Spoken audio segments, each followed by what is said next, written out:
Hi everybody, my name is Nigel Amos, this is Jonathan, and you may have heard my voice at the evening performances of the Jorvik Viking Festival. This time of year I would usually be finalising the script with the team at the York Archaeological Trust, but sadly because of the pandemic this year we won't be doing that. That's a shame, isn't it? Yes, it is. Yes, it is. But on the other hand, it's given me a chance to do some research into another aspect of the period that I'm passionate about. So let's kick off. Jonathan, if I were to ask you a question about how the Vikings got around, what would you say? They got around in big ships called longboats or long ships. That's absolutely right, can't fault that. But that's only half the story. And in this video, we're going to be finding out more. Now, of course, we associate the Vikings with their longships, the great Drakkar, sleek, shallow-drafted vessels that allowed them to sail up the smallest of rivers, penetrating deep into the heart of mainland Europe where they could raid and plunder, and which ultimately enabled them to conquer the Saxon kingdoms and much of the rest of Britain. But although these longships were an intrinsic part of the Viking way of war and indeed way of life, they couldn't carry you everywhere. If you wanted to successfully raid and conquer on land, you needed the other principal form of transport in the early medieval world, and that is, of course, the horse.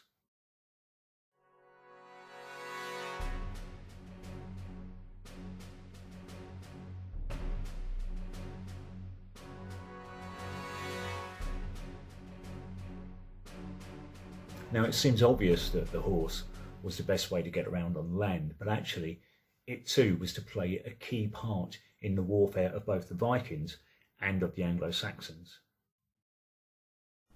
Among the amazing treasure trove of finds from the dig at Coppergate in York was a fragment of a saddlebow. It's been described as one of the finest surviving examples of early medieval woodwork. It's also the only find of a saddle from England's Viking Age. But what might the complete saddle have looked like, and did it belong to a Viking or to a Saxon?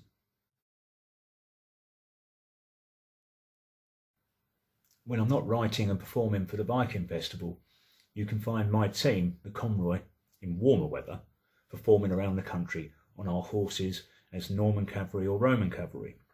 But more recently we've been turning our attention to the horsemanship of the Saxons and the Vikings. I'm going to be comparing the Coppergate saddlebow with other finds from the period, and also finding out how surprisingly important horses were to warfare during the Viking Age.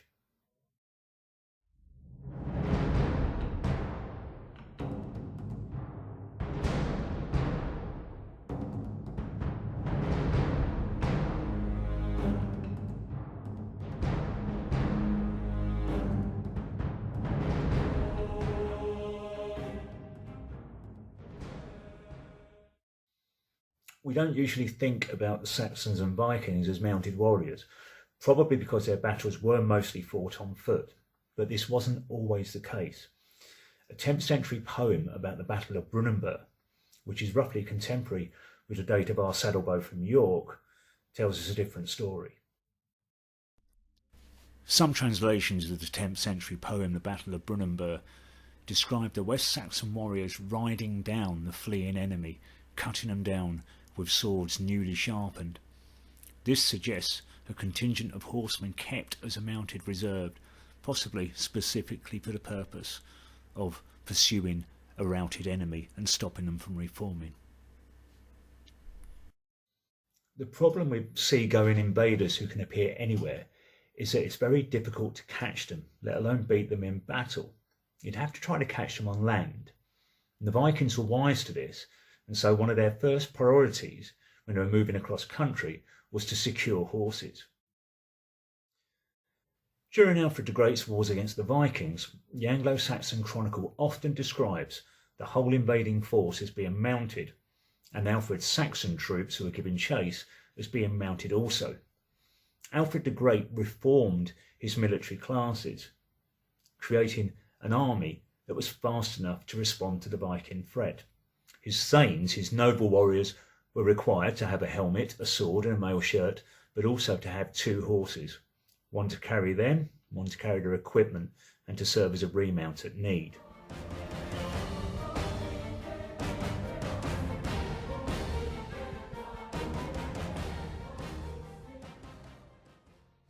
In the year 893, the Viking host anticipated the later Norman conquest when they shipped their whole army and their horses across from Boulogne because Alfred had taken all they had the year before. The Anglo-Saxon Chronicle describes an attack on Rochester in the 990s, which gives us an insight into the Viking modus operandi. They attacked, laid siege to Rochester, and sent their ships round the southern coast to meet them somewhere near the Isle of Wight. In the meantime, the land force took all of the horses from thereabouts and then rode at speed across the country, pillaging everything in their path and of course always staying one step ahead of the Saxon defenders. Once they reached the coast, they met up with their ships, sailed offshore and sent a message to the Saxons demanding a huge tribute, else they'd come back and wreak more damage. It was, of course, a hit-and-run attack on a massive scale. So if the Vikings were just able to take horses, how many horses were there around? We live in an age now when horses are far less common. In recent years, most of them were used for agricultural or commercial purposes. And of course, we lost millions during the First World War. But in Anglo-Saxon times, things were different. Horses weren't used to do heavy jobs like pulling carts or ploughs until the later 12th century. So if you had a horse in Anglo-Saxon England, it was meant to be ridden.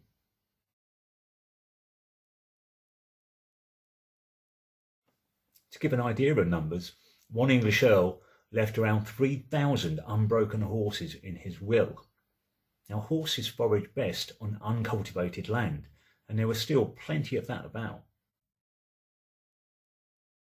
As for the horses themselves, they were very small by today's standards, between 12 and 15 hands, with the larger horses being far less common. The founder of Normandy, who took the Christian name Rollo, was known by his own people as Rolf the Ganger.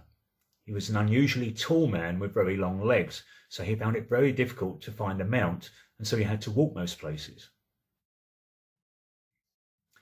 Rolf the Ganger was clearly unusual, and for most riders, the horse would not need to be very big, as it only had to carry the weight of the rider. Armour of the period was mail armour, which is relatively light, and as we travel forward through the Saxon and Viking period, it becomes more common and therefore cheaper. The chances are, by the time of 10th century York, when our saddlebow comes from, if you could afford a sword, a helmet, a mail shirt, then you could afford a horse, and you could probably afford a saddle. But why would you need one?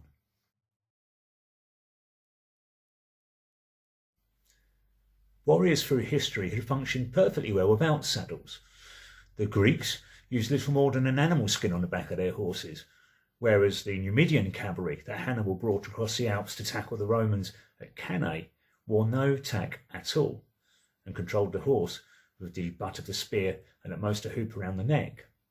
So why did the saddle become necessary? The main purpose of a saddle is to lift the rider up above the horse's spine and at the same time spread the load of the rider's weight across the weight-bearing part of the horse's back. And this means the horse can be ridden longer and it can carry more weight, and that, of course, is essential for the mounted warrior and cavalry.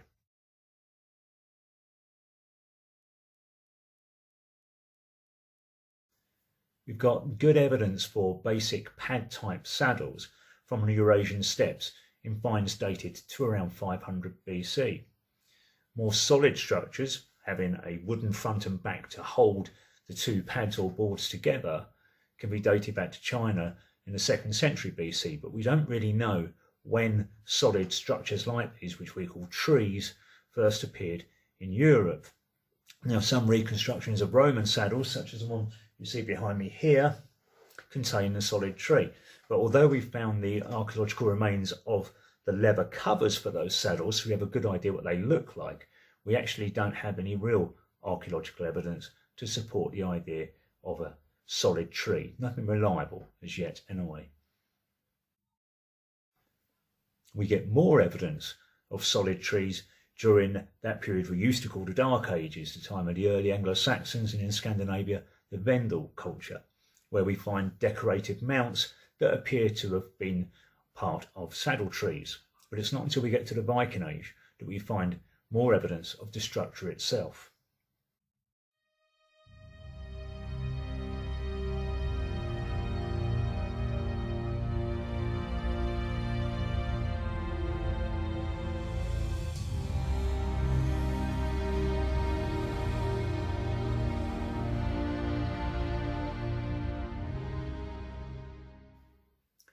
All of the saddlebows from the Viking Age share common characteristics. In particular, the business end of the saddlebow is this boomerang shape we see here. That's the structural part. Everything else up here is decorative largely.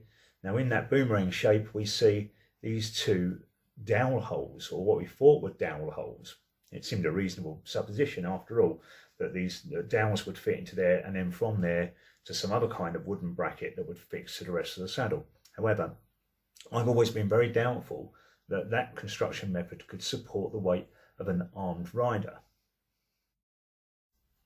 Recently, and thanks to the internet, a continental mounted reenactor made me aware of a find from eastern France which I've not previously known very much about.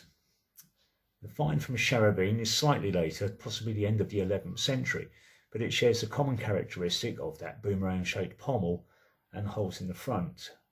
However, what I didn't know about it before is that they also had one of the sidebars, and that gave us a clue as to the possible construction of the saddle.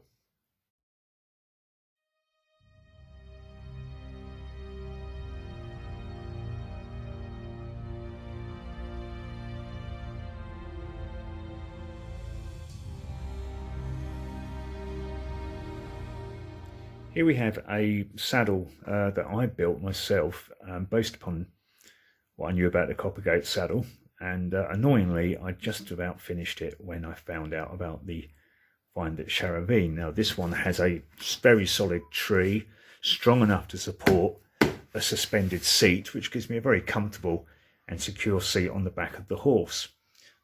However, that's not what Charavine suggests. Now, using this crude model here, the Charavine find suggests that rather than using a solid structure, what we have is the four parts of the saddle simply laced together using leather or rawhide. So now this might sound like it's rather flimsy, but actually it's very practical in terms of this would be very easy to repair in the field. As far as the seat goes, that's really nothing more than a cushion sat on the back, and that will make for probably quite a useful saddle. We do know of these sorts of structures being around from later medieval times. Hungarian saddles are often laced together like this, so it's a known technique, and most medieval saddles from the jousting period have some sort of pad seat rather than a suspended seat. Now, while this construction method of the saddle at Charavine may appear flimsy, such a saddle would achieve the principal purpose of spreading the load of the rider along the horse's back and giving him a relatively secure seat. But this construction method also gives us a logical evolution of the saddle from the padded saddle of the Eurasian steppes through to the much more rigid saddles of the later medieval times. If saddle finds are so few, how do we know that saddles were not very uncommon, reserved only for the wealthiest of men? Well, because by the 10th century, the saddle had been accessorised with something that we do find lots of archaeological evidence for, and that is the stirrup. Where there was a stirrup, it's reasonable to assume there was a saddle. At this time, the attachment method was far from perfect, so they fell off from time to time. Finds of Viking stirrups are really common. Even more common are finds of stirrup mounts, such as this one, used to attach the stirrup itself to the stirrup leather. Now, thousands of these have been found from the late Viking period throughout England. They're so common, in fact, that I've got one. So now we know what our Coppergate saddle might have looked like. Was it Saxon or Viking? It's decorated in a style we call true hiddle, and that suggests an English origin. It was found in a collection of objects that date to around 975 AD, which is roughly when Ethelred the Unready came to the throne of England, and more than a decade before the next wave of Viking incursions. Of course, just because the saddle was deposited in the ground around 975 AD, that doesn't necessarily mean that's when it was built. It could have been decades old at the time it found its way to Coppergate. And although it might have been built by a Saxon, that doesn't necessarily mean that it might not have graced the bottom of a Scandinavian rider, especially when we consider their habit of stealing all the horses and presumably all the tack that goes with it.